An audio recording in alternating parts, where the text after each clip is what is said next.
মূলত আমার বাংলা এবং বাঙালিদের নিয়েই কাজ। এর জন্য আমার ওই আইডিটা পুরো সাসপেন্ড করে বন্ধ করে দেওয়া হয়েছে। ফেসবুকে যদি আপনি একটা ভিডিও 1 লক্ষ ভিউজ হয়, মিলিত শক্তি একটা বড় শক্তি। 1 কোটি টাকার একটা বিজনেস তৈরি করে দিচ্ছি, 50% আমার শেয়ার। যত সময় যাচ্ছে তত বেশি কিন্তু রেস্ট্রিকশন চলে আসছে। আমার 6 মাসে 1 লক্ষ সাবস্ক্রাইবার হয়ে গেল, কিন্তু আবার দেখা গেছে 6 মাসে 6000 সাবস্ক্রাইবার। নিউজ করলো মানে মেন স্ট্রিম মিডিয়া, ওগুলোর থেকে টিভিতে কার্টুন দেখা অনেক ভালো। আচ্ছা, আরও একটা ভুল ধারণা আছে অনেকের, যে কন্টেন্ট ক্রিয়েটারদেরকে নিয়ে মানে ভাবে যে সাবস্ক্রাইবার হিসাবে টাকা আসে। এই তুরি ফিল্মস, আপনারা বিশিষ্ট ব্যক্তিদের তাদের জীবন নিয়ে জানতে গেলে অনেক চ্যানেল তো আছে, কিন্তু বাংলায় এই ধরনের চ্যানেল আমার সেভাবে চোখে পড়েনি। তো আপনারা অবশ্যই সাবস্ক্রাইব করবেন, আর পাশে থাকা যে বেল আইকনটা ওটা একটু প্রেস করে রাখবেন। সুপ্রিম কোর্টের ইউটিউব চ্যানেল হ্যাক হয়ে গেছে। কিভাবে হচ্ছে? আপনাকে হোয়াটসঅ্যাপ বা মেসেঞ্জারে মেসেজ দিয়ে বলবে।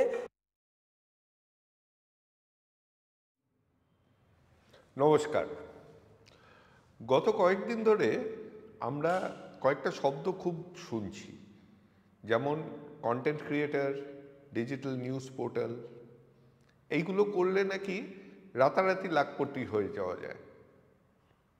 জানি না, তুই তো সবে শুরু করেছি, এর জন্য লাখপতি এখনো তো হতে পারিনি, ভবিষ্যতে হতে পারবো কিনা সেইটা জানার জন্য যেই কাজ অনেক দিন ধরে করছে এমন একজনকে আমাদের মাঝে নিয়ে এসেছি।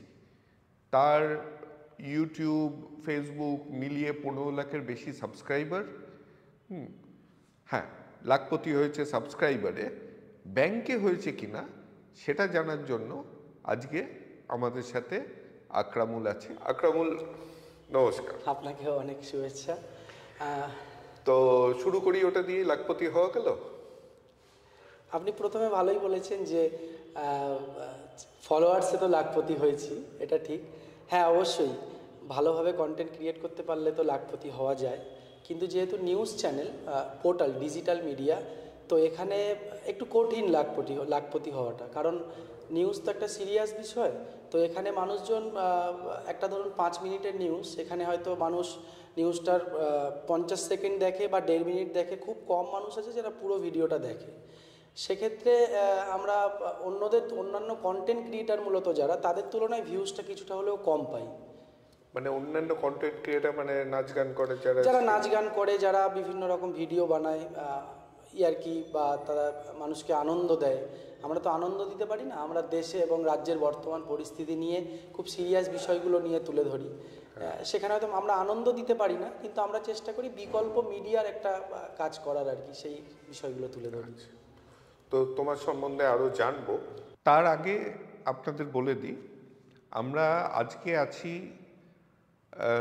অনেকদিন আগেও ছিলাম, একটা ভিডিও দেখে থাকবেন, পার্ক স্ট্রিট প্যাটিও বলে একটা ব্যাংকুয়েটে।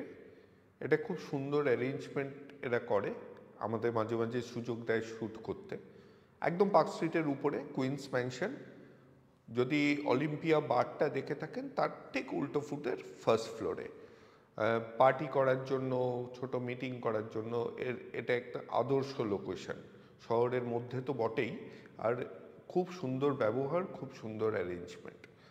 আপনারা যদি পরে কোনো ইভেন্ট করেন, এইখানে যদি এদের সাথে যোগাযোগ করেন, তাহলে ওদের তো ভালো লাগবেই, আমাদেরও লাগবে, কারণ ওরা তাহলে বারবার আমাদের এই সুযোগটা করে দেবে। আমাদের অন্য অন্য জায়গায় তো করতে হয়, তো তাদের জন্য আমাদের যারা লোকেশন পার্টনার হয়, তারা যদি একটু ব্যবসা পায় তাহলে আমাদেরও ভালো লাগে। আর হ্যাঁ, মণিকাঞ্চনের ব্যাপারটা তো তাদের ভালোই হয়। তো হ্যাঁ, এবার ফেরা যাক। বাড়ি কোথায়? আমার বাড়ি অ্যাকচুয়ালি সোনারপুর, দক্ষিণ 24 পরগনা সোনারপুর।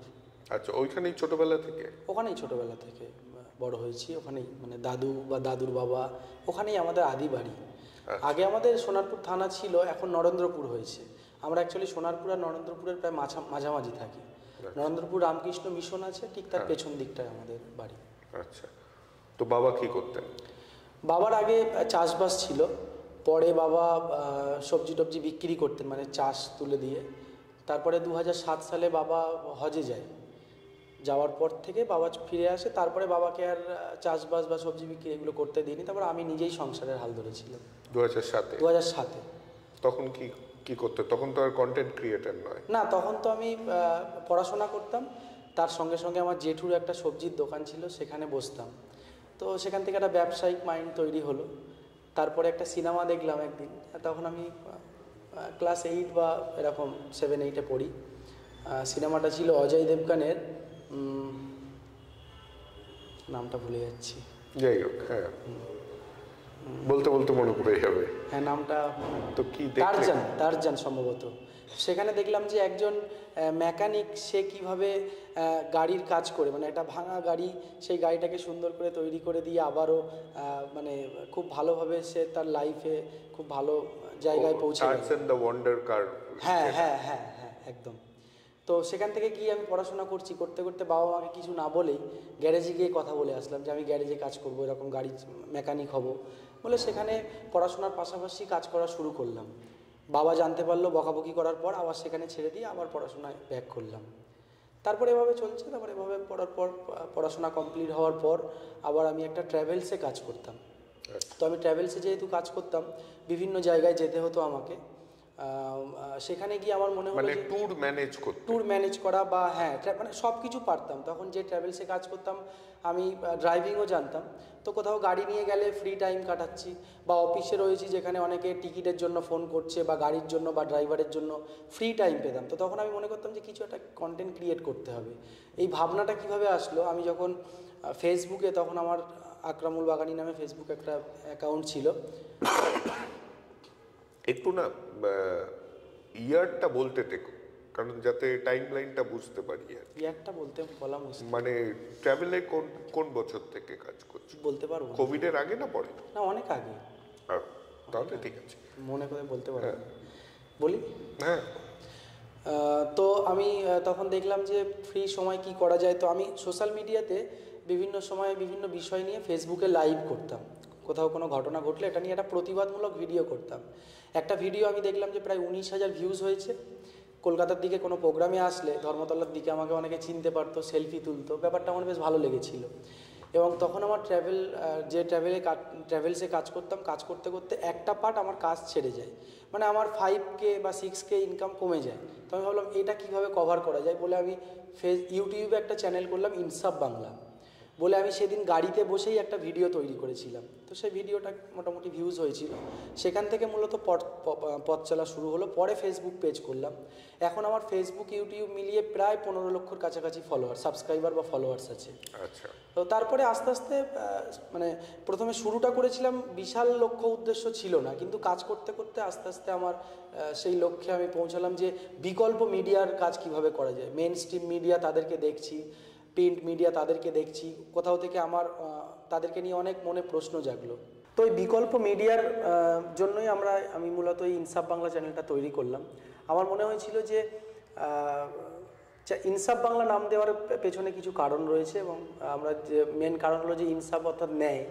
যদিও আমি তখন মূলত আমার বাংলা এবং বাঙালিদের নিয়েই কাজ, এবং পুরো ভারতবর্ষ জুড়ে সংখ্যালঘুদের উপর যে অত্যাচার বা নির্যাতন, এই বিষয়গুলো আমাদের চ্যানেলে প্রথম দিকে তুলে ধরতাম। এখন যেমন আমরা ইন্টারভিউ করি, নিউজ করি, আগে এগুলো আমরা খুব একটা করতাম না, কারণ আমরা ছিলাম না, তখন আমি একা কাজ করতাম। এখন আমরা 3-4জন কাজ করি ছোট টিম নিয়ে। তো কাজ করা শুরু করলাম, কাজ করতে করতে আমরা আস্তে আস্তে অনেকটা এগোলাম, এবং 3 মাসে আমার 1 লক্ষ সাবস্ক্রাইবার কমপ্লিট হলো। 3 মাস নয়, সরি 6 মাসে। ফেসবুক আর ইউটিউব না, শুধু ইউটিউবে, তখন ফেসবুক ছিল না। ফেসবুক শুরু করেছি 2021-এর দিকে। আচ্ছা। তো আর ইউটিউব শুরু করেছি 2019-এর পূর্বে। এবার আমরা ইউটিউব শুরু করলাম, এবং আমার তখন প্লে বাটনটা আসলো। খুব আনন্দ হলো প্লে বাটনটা পাওয়ার পরে। যারা ইউটিউবার তাদের মূলত প্লে বাটন পাওয়াটা একটা বড় ব্যাপার। তখন বেশ DSLR ক্যামেরা নিয়ে বন্ধুদের সঙ্গে ছবি তুলে পোস্ট করলাম, খুব ভালো লাগলো। কিন্তু যে লক্ষ্যে আমরা কাজ করছিলাম সেই লক্ষ্য পূরণ করার জন্য টিম আস্তে আস্তে বাড়ানো শুরু করলাম। একজন রাইটার, একজন ভিডিও এডিটর, এবং আরও একজন যে অ্যাডভার্টাইজমেন্টের ব্যাপারগুলো দেখে, 3-4জন মিলে আমরা মোটামুটি কাজ করছি। তারপরে দেখলাম যে ইউটিউবে মূলত ভিডিও ভাইরাল হওয়া একটু কঠিন। ইউটিউবে ভিডিও ভাইরাল হওয়াটা একটু কঠিন, কারণ ইউটিউব আপনি যত ভালোই কন্টেন্ট করুন, ইউটিউব বারবার অন্যান্য ক্রিয়েটারদেরকে সুযোগ দেয়। আর এত বেশি ক্রিয়েটার হয়েছে এখন, সেক্ষেত্রে আবার ভাবলাম যে না, ফেসবুকে আসতে হবে। ফেসবুকে পেজ করলাম। ফেসবুকে পেজ করে অনেক তাড়াতাড়ি সফল হলাম। ফেসবুকে আমাদের এখন প্রায় একটা পেজ ইনসাফ বাংলা মেন পেজ, সেখানেই প্রায় 7,77,000 ফলোয়ার্স আজকে দিনে। আর একটা ফেসবুক পেজে 1,54,000। সেটা কি নামে? সেটা ইনসাফ বাংলা টিভি। আচ্ছা। আরও একটা ফেসবুক পেজ আছে যেটা মানে নামটা প্রকাশ করছি না, কারণ কোনো সময় এই দুটো পেজে সমস্যা হলে ওই পেজটাকে নিয়ে আবার মানে কাজ করা শুরু করবো। সেই পেজে 75,000 ফলোয়ার্স। আচ্ছা, এইটাতে আসছি।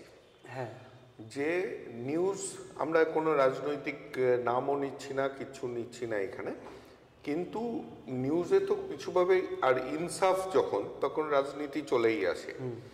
এবার এই যে চ্যানেলগুলো, যে প্ল্যাটফর্মগুলো ব্যবহার করো, এরাও আবার অটোমেটিক্যালি কিছু জিনিস মিউট করে দেয়, কিছু জিনিস কপিরাইট ভায়োলেশনে দেয়, কিংবা কোনো রাজনৈতিক মতবাদকে হঠাৎ করে ভিডিওটা ডিলিটই করে দিল। তো তোমাকে এইরকম জিনিস কখনো ফেস করতে হয়েছে? বারবার হয়েছে, বারবার হয়। এটা যারা ক্রিয়েটার তাদের জন্য একটা অনেক বড় সমস্যা। আমি ফেসবুকে জাস্ট একটা লিখেছিলাম আমার একটা বন্ধুকে, যে এটা যদিও আমার পেজ থেকে না, আমার আইডি থেকে, এবং যেহেতু একটা আইডি একটা পেজকে চালায়, আইডি থেকে পেজটা তৈরি হয়, তো আমি আইডি থেকে একটা বন্ধুকে লিখেছিলাম মার খাবি। এর জন্য আমার ওই আইডিটা পুরো সাসপেন্ড করে বন্ধ করে দেওয়া হয়েছে। মানে আমি যেহেতু আমার ওই পেজে আরও কয়েকজন, মানে আমার আরও একটা অ্যাকাউন্ট ছিল, একটা বাংলা একরামুল বাগানি, একটা ইংলিশে একরামুল বাগানি ছিল, আর আমার ওয়াইফ বা আমার আরও 2-1 বন্ধু অ্যাডভোকেট তারা অ্যাডমিন ছিল বলে আমি পেজটা পেয়েছি। এটা আপনাদেরকে, যারা আজকে আমাদের এই অনুষ্ঠান দেখছেন, আপনাদের জন্য হয়তো অনেক কাজে লাগবে। আপনারা মনে করছেন যে আমরা যে ফেসবুক পেজ তৈরি করেছি তার ওনার বা তার অ্যাডমিন বা তার মালিক আমি থাকবো, কিন্তু এটা ভুল হবে। আপনি আরও মিনিমাম আরও 2 জনকে অ্যাডমিন করে রাখুন, না হলে কিন্তু যে কোনো মুহূর্তে আপনার আইডি যদি কোনোভাবে নষ্ট হয়ে যায়, সেক্ষেত্রে আপনার পেজটা আপনাকে কেউ খুঁজে দিতে পারবে না। তো আমি সেই সময় পেজটা খুঁজে পেয়েছিলাম, যেহেতু আমার ওই আইডিটা উড়িয়ে দিয়েছে, তো খুবই রেস্ট্রিকশন আমার ফেসবুকে, আমার ইনসাফ বাংলা ফেসবুকে টোটাল এই প্রায় 4 বছরের মধ্যে আমি কিছু না হলেও 20 বার কেস খেয়েছি। ইউটিউবেও কয়েকবার কেস খেয়েছি, স্ট্রাইক খেয়েছি। অনেক সময় কি হয়, ফেক স্ট্রাইক চলে আসছে, মানে ওরা বুঝতেই পারে না যে এটা কি, তারপর ওদের সঙ্গে অনেক কথা বলার পরে অনেক পরে তারা সেই ব্যাপারটা দেখে। এই সমস্যাগুলো এখানে একটা বড় সমস্যা রয়েছে, বিশেষ করে বাংলায় করতে, মানে ভার্নাকুলারে করতে গেলে এই ঝামেলাটা খুব রয়েছে। ইংলিশে তাও ওরা কিছু বুঝতে পারে, বাংলাতে ওরা খুব সমস্যা হয়। তো তোমার স্ত্রীর কথা উঠলো, বাড়িতে কজন আছে এখন? কজন? বাড়িতে আমার 2টো মেয়ে, একটা ছেলে। আমার বড় মেয়ে ক্লাস 4-এ পড়ছে, ছেলে কেজি 2-এ পড়ে, আর মেয়ে এই 1 বছর বয়স, এই কয়েকদিন পরে 1 বছর কমপ্লিট হবে। বাহ। তো তুমি তো এখন ফুল টাইম এটাই করো? ফুল টাইম শুধু নয়, মানে সকালে ঘুম থেকে উঠে ব্রাশ করে মানে এই শুরু হয় ভাবা, পেপার পড়া, মানে কন্টেন্ট ক্রিয়েট করা শুরু হয়ে গেল, রাত 11টা-12টা পর্যন্ত চলে। তো তোমার টিমে যারা আছে তারা কতক্ষণ কাজ করে? অ্যাকচুয়ালি আমার টিমে যারা আছে না, ওরা ইনসাফ বাংলাটাকে পুরো নিজের মতো করেই মনে করে। অনেকে তো আমি মনে করি, সঞ্চয়িতা বলে একটি মেয়ে আমার চ্যানেলে আমাদের সঙ্গে কাজ করে, আমাদের টিমে, সঞ্চয়িতা দত্ত, ও আমার থেকেও বেশি কাজ করে আমার মনে হয়।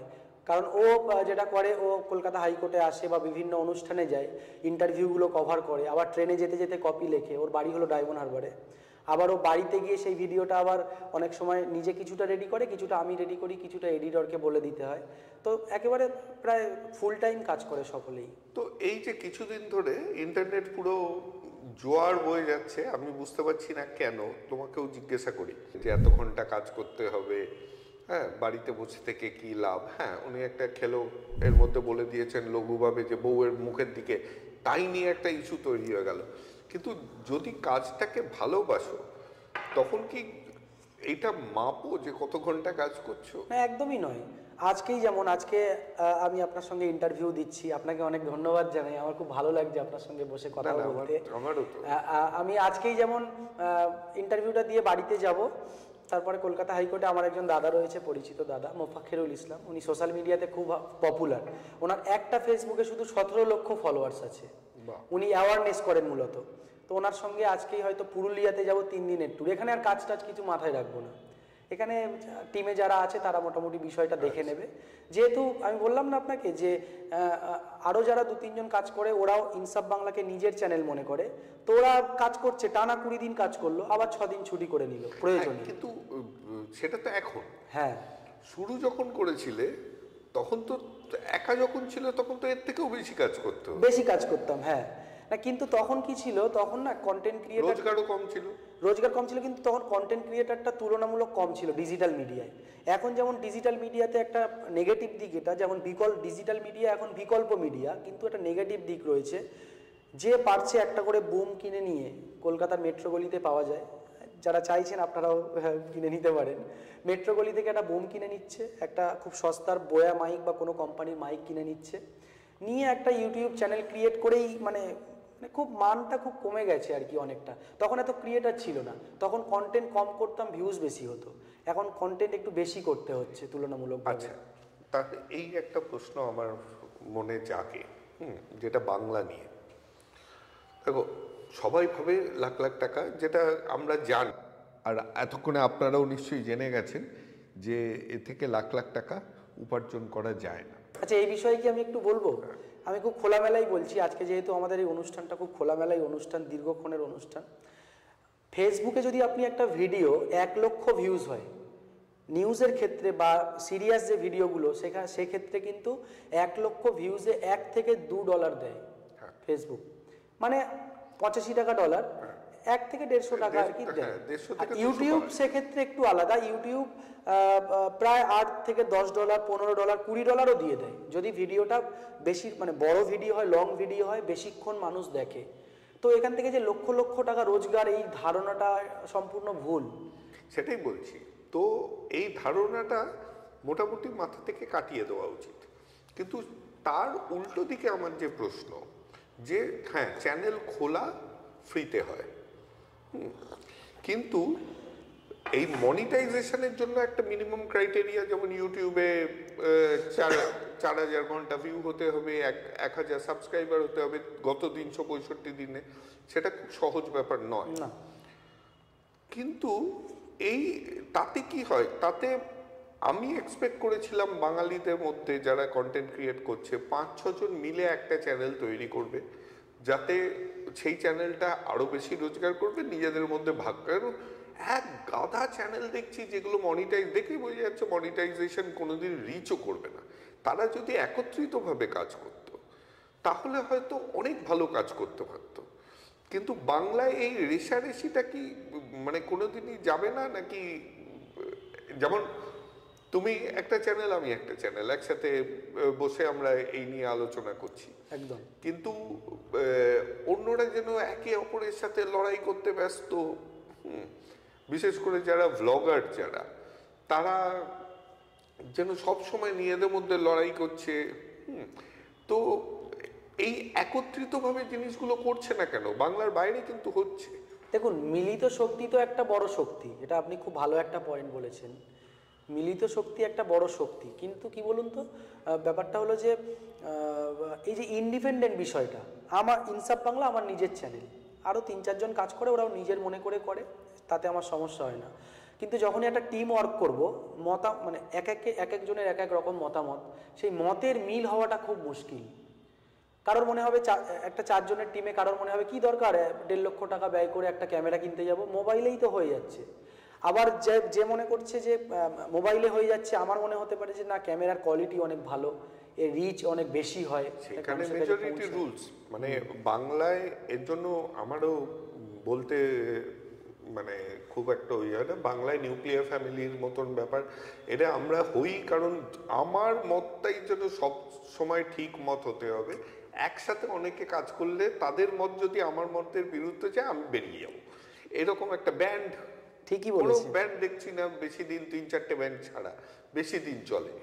তো এই জিনিসটা কি তুমি মনে করো যে কোনোদিন আমরা এই ম্যাচুরিটিতে আসবো, যেখানে কন্টেন্ট ক্রিয়েশনটা, ধরো তুমি নিউজ করলে, অন্য কেউ অন্য কিছু করলো, কিন্তু একই আমব্রেলার আন্ডারে কথা হলো? অ্যাকচুয়ালি আমরা না, আমাদের যারা ডিজিটাল মিডিয়াতে, আমি যেহেতু এই লাইনে প্রায় 5-6 বছর হয়ে গেল কাজ করছি, আমাদের মধ্যে এটা নিয়ে আলোচনা হয়েছে বেশ কিছু ভালো ভালো চ্যানেল রয়েছে যারা ডিজিটাল মিডিয়াতে কাজ করে। আমার কারোর 5 লক্ষ ফলোয়ার্স, কারোর 7 লক্ষ, কারোর 10 লক্ষ, টোটাল ইউটিউব ফেসবুক মিলিয়ে আলোচনা হয়েছে। আমরা সবসময় চেষ্টা করেছি যে সবাই মিলিতভাবে একটা নিউজ পেপার তৈরি করা যায় কিনা, মিলিতভাবে একটা টিভি চ্যানেল তৈরি করা যায় কিনা, কিন্তু ওটা ওই আলোচনা পর্যন্তই, সেভাবে কোনো সাপোর্ট পাইনি। মানে পেছন থেকে যে অর্থনৈতিক একটা সাপোর্টটা বড় সাপোর্ট। এটার আরেকটা কারণ যেটা নিয়ে তোমার সাথে একবার আমার আলোচনা হয়েছিল, যে আমরা যখন ব্যবসা, এটা তো ব্যবসা করতেই নামা, আমাদের হয়তো বা ব্যবসা করার জ্ঞানটা একটু কম আছে। মানে আমি সামগ্রিকভাবেই পুরো সোসাইটিতে বলছি। এটা কি বাঙালিদের বলছেন? বাঙালিদের সোসাইটিতে। এর জন্য আমি একটা ব্যবসা শুরু করতে গেলে আমি কোম্পানি ফর্ম করব না ফর্ম করব না, না কিভাবে পার্সোনাল অ্যাকাউন্টে পয়সা নেব, নাকি কারেন্ট অ্যাকাউন্ট একটা কোম্পানির নামে খুলব, এই যে জিনিসগুলো, এইগুলো আজকে আমি তোমাকে এই প্রশ্নটাই করছি। আজকে যদি তোমাকে এসে কেউ বলে যে তোমার এই যে ইনসাফ বাংলার আমি এত % শেয়ার কিনে নিতে চাই, ইনভেস্ট করতে চাই, কারণ তুমি আমাকে কত টাকায় শেয়ার বিক্রি করবে, তো তুমি কি সেই জায়গায় পৌঁছাতে পেরেছো যেখানে তুমি এই আলোচনাটা টেনে নিয়ে যেতে পারবে? কয়েকবার কথা হয়েছে, 1-2 জন ব্যক্তির সঙ্গে কথা হয়েছে, এবং আপনার সঙ্গেও এত দূর কথা না হলেও আমরা যে একসঙ্গে কাজ করব বা করার দরকার এই বিষয় নিয়ে আলোচনা হয়েছে। আমার সঙ্গে কয়েকজনের কথা হয়েছিল এই বিষয় নিয়ে, যে আমাকে একজন বলেছিল যে আমি তোমাকে 1 কোটি টাকার একটা বিজনেস তৈরি করে দিচ্ছি, 50% আমার শেয়ার, 50% তোমার। কিন্তু কোথাও থেকে আমার তার মনে হলো ওই মতের সঙ্গে ঠিক মিল হবে না, কিছুদিন তার সঙ্গে চলার পরে মনে হলো সেই জন্য একটু পিছিয়ে আসা। একটা অর্গানিক ক্লোজার আছে, মানে তুমি একা কত দূর এগোতে পারবে আজকে, একদমই একসাথে একত্রিত যতক্ষণ না হবে ততক্ষণ কত দূর এগোতে পারবে।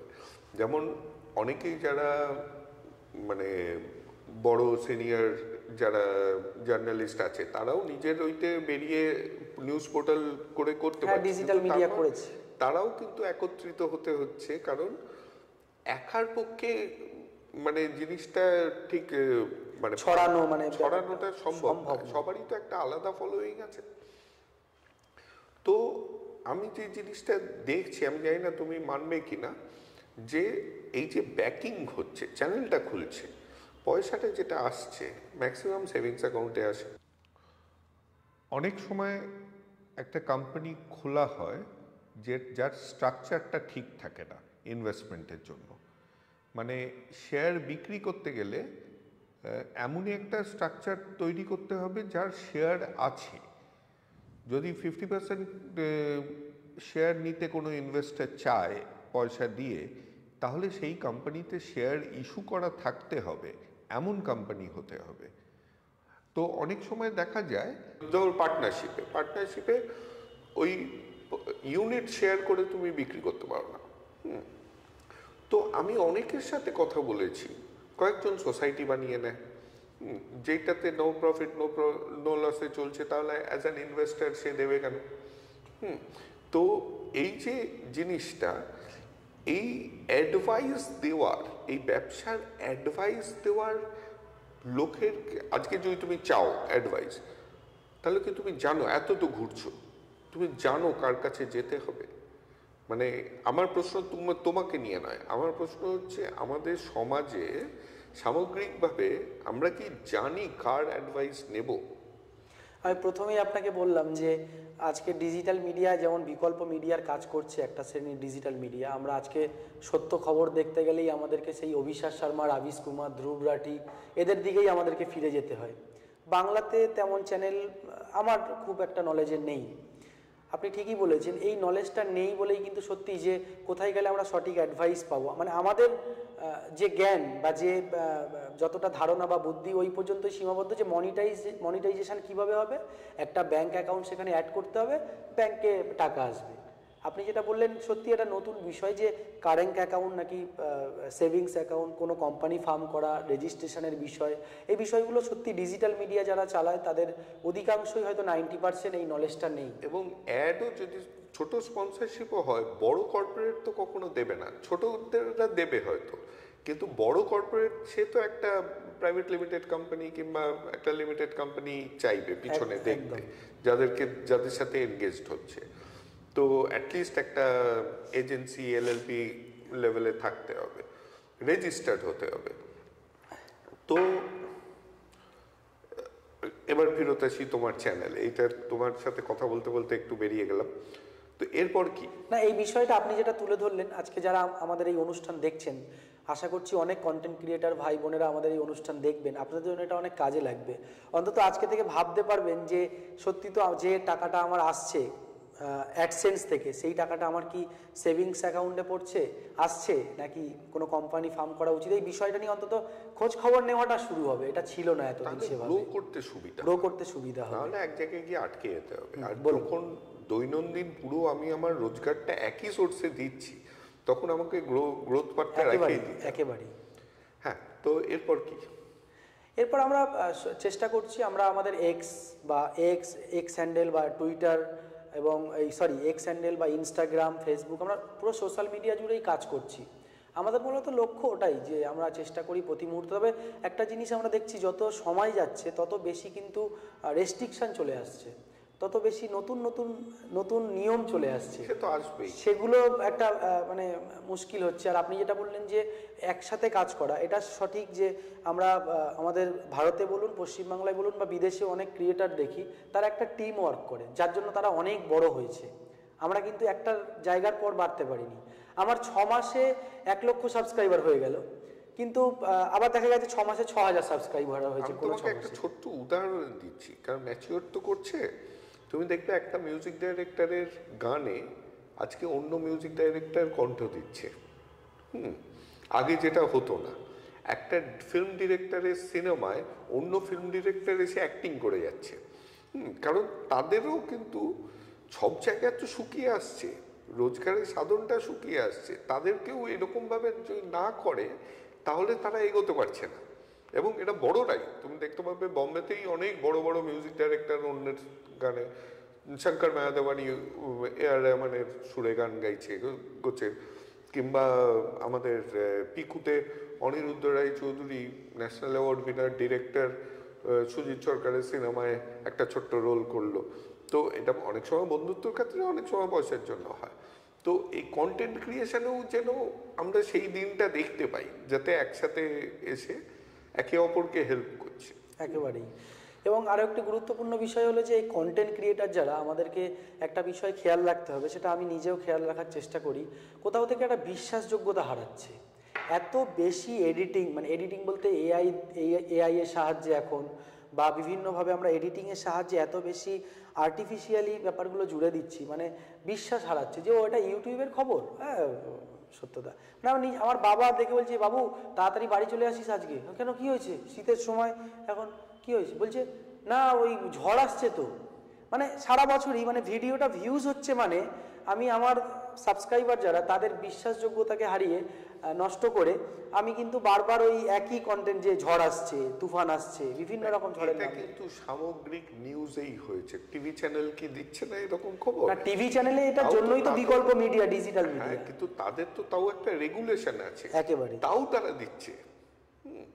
এবার টিভি চ্যানেল, খবরের কাগজ আজকে পড়ো তাহলে দেখবে ওরা টুইটার, মানে সূত্র কি এর ফেসবুক পোস্ট, এরকম করে দিচ্ছে। একদম। আগে যেমন একটা জার্নালিজম ছিল, সেটাকে ভেরিফাই করার ব্যাপার ছিল, এখন আর সেটা হচ্ছে না। আমি মেন স্ট্রিমে একটা বিষয় দেখে সেদিন অবাক হলাম। 15 দিন আগে দেখলাম যে সেখানে বলল যে একজন মেয়ে তার 2 জন হাজবেন্ড দিয়ে নিউজ করলো, মানে মেন স্ট্রিম মিডিয়া তাদের পোর্টালে নিউজ করলো, টিভিতেও একটা অংশ সম্ভবত দেখালো। আমি তো দেখে খুব অবাক, যে আমাদের ভারতে তো এমনটা শুনিনি, অন্যান্য জায়গায় কি কালচার আছে আমি খুব একটা জানি না। তো ভালো করে নিউজটা দেখলাম, পড়লাম। কিছুদিন পরের নিউজটা দেখলাম যে ফেক নিউজ। সেটা একটা, ওরা যারা, যে একজন মেয়ের 2 জন স্বামী যেটা দেখানো হয়েছে, সেটা অ্যাকচুয়ালি তারা কন্টেন্ট ক্রিয়েটার, তারা রোল প্লে করছে আনন্দ দেওয়ার জন্য, বা এটা করেছে, কিন্তু মেন স্ট্রিম দেখলো না। ওই আপনি বললেন, আর সূত্রটা কি লেখে খুব ছোট্ট করে, এটা যদি ডিসপ্লে হয় নিচে ছোট্ট করে একটা সূত্র বলে করে দিচ্ছে, ওই অশ্বতমা হতো ইতি গজুর মতন একটা ছোট্ট করে দিয়ে দেয়। একেবারে।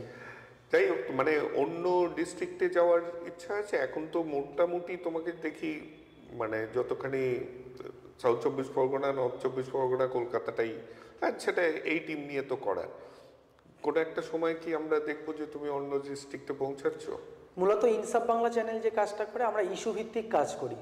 কোনো একটা ইস্যু হলে সেই ইস্যু বলতে যেমন বিধানসভার ভোট, লোকসভার ভোট, আরজি করের ঘটনা ঘটেছিল, বা আমরা দেখলাম কিছুদিন আগে একজন মানে কেউ কোনো মন্তব্য করলে, এই একটা ইস্যু ভিত্তিক আমরা মূলত কাজ করি। তো আমরা ওই জন্য আমাদের টিম খুব বড় করা বা খুব ছড়িয়ে পড়ার খুব একটা ইচ্ছা নেই। কিন্তু ধরো শিলিগুড়িতে একটা ইস্যু হলো, শিলিগুড়িতে ইস্যু হলে আমরা সেক্ষেত্রে যেটা করি, শিলিগুড়ির ওই ইস্যুটা সেখানে লোকাল যারা সাংবাদিক রয়েছে বা চ্যানেল রয়েছে তাদের ভিডিও, তাদের থেকে পরিচিত থাকলে তাদের ওই ভিডিওর কিছু একটা অংশ বা ছবি কালেক্ট করে নিয়ে আমরা সেটা নিয়ে কলকাতার বিশিষ্ট ব্যক্তিদের, কলকাতায় হয়তো থাকেন কিন্তু তারা কোনো একটা জেলার মানুষ হবে বা কোনো গ্রামের বা কোনো জায়গার বা কোনো রাজনৈতিক নেতা, সমাজকর্মী, মানবাধিকার কর্মী, সাংবাদিক, তাদের ইন্টারভিউ করি সেই বিষয়ে, তারা কি প্রতিক্রিয়া দিচ্ছেন সেই বিষয়ে, এটা তুলে ধরার আমরা চেষ্টা করি মূলত। শেষ প্রশ্ন, চারজনকে বসিয়ে তাদেরকে মানে দম দেওয়া পুতুলের মতন চিৎকার করানোর ইচ্ছা আছে? কোনো ইচ্ছা নেই। কার্টুন ওগুলো আমার মনে হয়, কার্টুন ওগুলো আমার মনে হয় ওগুলোর থেকে টিভিতে কার্টুন দেখা অনেক ভালো। আর আমার বাড়িতে আমার 3টে মানে ছেলেমেয়েরা ছোট, ওরা খেলাধুলা করে, ওদেরকে নিয়ে আনন্দ, ওদেরকে একটু সময় দিতে হয়। তো এই যে চেঁচামেচি, এগুলো একটা আমার মনে হয়েছে কোথাও থেকে একটা ভায়োলেন্ট ব্যাপারটা, চেঁচামেচি, এভাবে নিউজ দেখতে অভ্যস্ত নই। আমিও একজন সাংবাদিকতা করছি, কিন্তু আমি জার্নালিজমের একজন ছাত্র। আমার এই রাজারহাট ডিওজিও কলেজে আমার সেকেন্ড সেম হবে এই কিছুদিন পরে, নোটিশ এখনো দেয়নি। এইটা খুব ভালো লাগলো। নিজে ডিজিটাল চ্যানেল এস্টাবলিশড হয়ে যাওয়ার পরেও কিন্তু আকরামুলের মনে হয়েছে যে জার্নালিজমটা ভালো করে পড়ার দরকার। এর জন্য ও আবার কলেজে ভর্তি হয়েছে এই নিয়ে পড়াশোনা করার জন্য। তো সবসময় উপার্জন করলেই যে শিক্ষা বন্ধ করে দিতে হবে এটার কিন্তু কোনো কারণ নেই। যত শিখবেন তত বেশি জানবেন, তত পেশাগতভাবেও আপনার সাহায্য পাবেন। আমি মানে জার্নালিজম পড়ার আগে আমার মনে হয়েছিল আমি তো সব জানি, এতদিন কাজ করছি, এটা বুম এভাবে ধরতে হয়, ক্যামেরা এভাবে করতে হয়, ক্যামেরার অ্যাঙ্গেলেই। কিন্তু আমি যখন প্রথমেই ভর্তি হলাম 2023-এ, তখন আমি দেখলাম যে না, পুরো বিষয়টাই আলাদা। ওখানে মেন স্ট্রিম মিডিয়ার স্যার ম্যামেরা আসেন ক্লাস করাতে, এবং পুরো বিষয়টা একটা একাডেমিক্যাল নলেজ আলাদা। আউট নলেজ ব্যাপারটা ঠিক আছে, কিন্তু একাডেমিক্যাল নলেজ একটা আলাদা। ওখানে গিয়ে আমি সত্যি মানে ক্যামেরায় একটা ছবি কিভাবে ভালোভাবে আমাদের যেহেতু ব্রডকাস্ট জার্নালিজম, ওখানে সব কিছুই রয়েছে, তো খুব ভালো শিখতে পারছি। তো আমার মনে হয় যে বিষয় নিয়ে কাজ করছে বা এগোতে চায় সেই বিষয় নিয়ে তার একটা প্রপার নলেজ খুব প্রয়োজন। ভালো লাগলো কথা বলে। এরকমভাবে এগিয়ে চলো। 15 লাখ থেকে এবার 50 লাখ থেকে 1 কোটি হোক তোমার সাবস্ক্রাইবার, কারণ সাবস্ক্রাইবারই তো সব। তো আচ্ছা, আরও একটা ভুল ধারণা আছে অনেকের, যে কন্টেন্ট ক্রিয়েটারদেরকে নিয়ে অনেকেই জিজ্ঞেস করেন যে অনেক শিক্ষিত কিন্তু এই বিষয়টা জানেন না, মানে ভাবেন যে সাবস্ক্রাইবার হিসাবে টাকা আসে। অনেকে মনে করেন এই বিষয়গুলো না, আমরা আগেও বলেছি যে ভিউজের উপর বিষয়টা পুরোপুরি ম্যাটার করছে। হ্যাঁ, সাবস্ক্রাইবার যতই হোক আলটিমেটলি হ্যাঁ, আপনার কত সাবস্ক্রাইবার তার উপরে কিন্তু রোজগার নির্ধারণ হয় না। যত বেশি ভিউ হবে আপনার কন্টেন্ট তত বেশি আপনি রোজগার করবেন। কীরকমভাবে হয় যে আপনি যখন ভিউ করেন মাঝে মাঝে অ্যাড দেখানো হয়।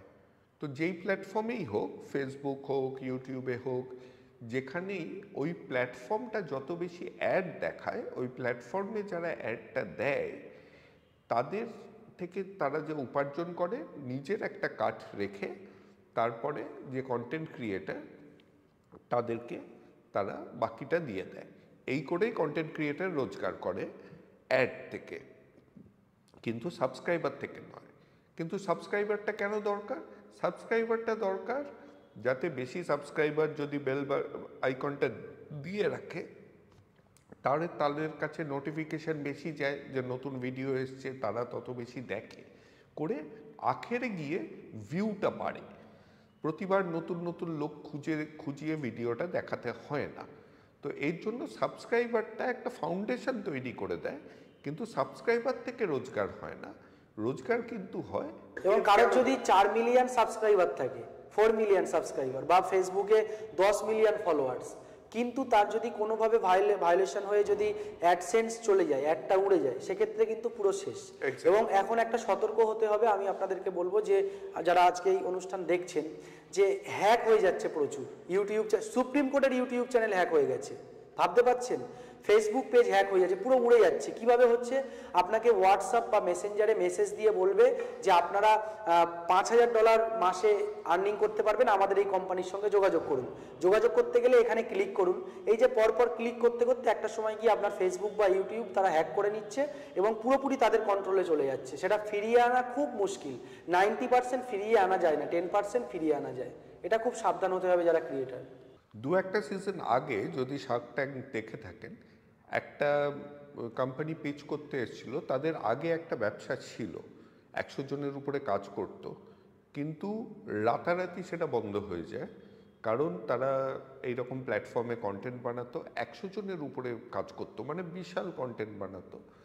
কিন্তু কোনো একটা ইলেকশনের কোনো একটা ইস্যুতে তাদেরকে এই প্ল্যাটফর্মগুলো ব্যান করে দেয়, তাদের চ্যানেলগুলো মুছে দেওয়া হয়। মনে রাখবেন, চ্যানেল আপনার নয়, আপনি অন্যের একটা প্ল্যাটফর্মে একটা চ্যানেল বানিয়েছেন, আপনি ভাড়াটিয়া, প্ল্যাটফর্মের ওনার নয়। তো লিগালি অনেক সময় আপনার কোনো রাইট নেই। ওরা যদি চায় আপনার চ্যানেলটা চলতে দেবে না, তাহলে ওদের অধিকার আছে, আপনি যদি কয়েকটা নিয়ম ভাঙেন। তো এই কথাটা মনে রাখবেন, যখনই এই কন্টেন্ট ক্রিয়েটার হয়ে নিজের ক্যারিয়ার তৈরি করছেন, তখন কিন্তু এই জিনিসটা খুব মনে রাখবেন যে এইটা একটা রিস্ক আছে। এই রিস্কটা ভেবে কন্টেন্ট বানাবেন। গায়ের জোয়ারি চলবে না। অবশ্যই অ্যাপিল করতে পারেন, কিন্তু যদি নিয়ম ভেঙে থাকেন, তাহলে এই কোম্পানিগুলো এত নিয়ম মেনে চলে, এবং কোনোটাই তো ভারতীয় কোম্পানি নয়, এর জন্য তাদের একটা লিগ্যাল লায়াবিলিটি অনেক থাকে। তো তারা কিন্তু নিয়ম ভাঙলে খুব একটা প্রশ্রয় দেয় না। তো এই রিস্কটা আপনার থাকবে কন্টেন্ট ক্রিয়েট করার সময়। এটাকে ভেবে, এটাকে কভার করে তবেই করবেন। এই জিনিসটা কিন্তু খুব ইম্পর্টেন্ট, মনে রাখবেন। চলো, ভালো লাগলো। আমারও ভালো লাগলো, অনেক ধন্যবাদ। তুরি ফিল্মসকে অনেক ধন্যবাদ, এবং যারা সাবস্ক্রাইবার বা যারা দর্শক তাদেরকে অনেক ধন্যবাদ। হ্যাঁ, এই কথাটা ও তো অনেকদিন ধরে বানাচ্ছে কন্টেন্ট, এর জন্য ওর মনে আছে, আমি ভুলে যাই, নতুন তো। আর আপনাদের উপরে অনেক দাবি আছে, যে ভেবেছি এতদিনে সাবস্ক্রাইব করেই ফেলে থাকবেন। নতুন ভিডিও যারা দেখছেন তারা নিজের থেকেই সাবস্ক্রাইব করবেন, বলতে হবে না। কিন্তু ও জানে সাবস্ক্রাইব করার অ্যাপিলটা কত ইম্পর্টেন্ট।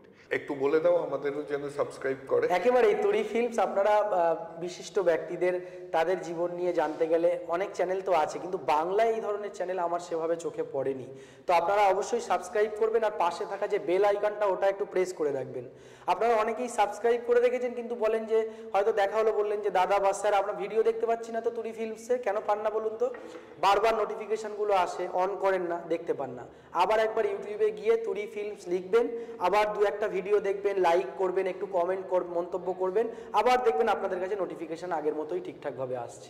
কমেন্টটা করবেন, কারণ কমেন্ট দিয়েই তো কথা বলা যায়, কমেন্ট দিয়েই ভিউ পয়েন্ট আদান প্রদান করা যায়। তো আপনারা যদি শুধু দেখেন আর লাইক দেন, লাইক দিলে অবশ্যই ভালো লাগে যে আপনাদের ভালো লেগেছে, কিন্তু একটু আলাপ আলোচনা করলে আমাদের খুব ভালো লাগে। এর জন্য একটু যদি 2 সেকেন্ড 3 সেকেন্ড দিয়ে একটা কমেন্ট দিয়ে দেন, সেটার উত্তর দিতে আমাদের খুব ভালো লাগবে। কারণ একটা টিম কাজ করছে, তো তাদেরও ক্যামেরার সামনে আমি থাকলেও পিছনে যারা কাজ করছে তাদেরও আপনাদের সাথে তো একটু কথা বলতে ইচ্ছা করে। এর জন্য কমেন্টটা একটু প্লিজ করবেন। দেখছি আমি আপনাদের চ্যানেলে ঢুকে দেখছিলাম 30,000 ভিউজ কয়েকদিনে, খুব ভালো। মানে আপনাদের সাবস্ক্রাইবার থেকে ভিউজ অনেক বেশি, লাইক দিয়ে চলে যাচ্ছে, লাইক দিয়ে চলে। কিন্তু আপনারা যদি একটা কমেন্ট করেন আর সাবস্ক্রাইব করে রাখতেন, তাহলে এতদিন তুরি ফিল্মস 1 লক্ষ সাবস্ক্রাইবার হয়ে যেত। আমরা হয়তো এখানে বসে সেলিব্রেট করতাম, ওই আমাদের যে প্লে বাটনটা নিয়ে এখানে হয়তো বসে আমরা বা এখানে একটা সেলিব্রেট করতে পারতাম। সেদিনও তোমাকে নিমন্ত্রণ করব। অবশ্যই। চলো, ভালো লাগলো। আপনিও ভালো থাকবেন।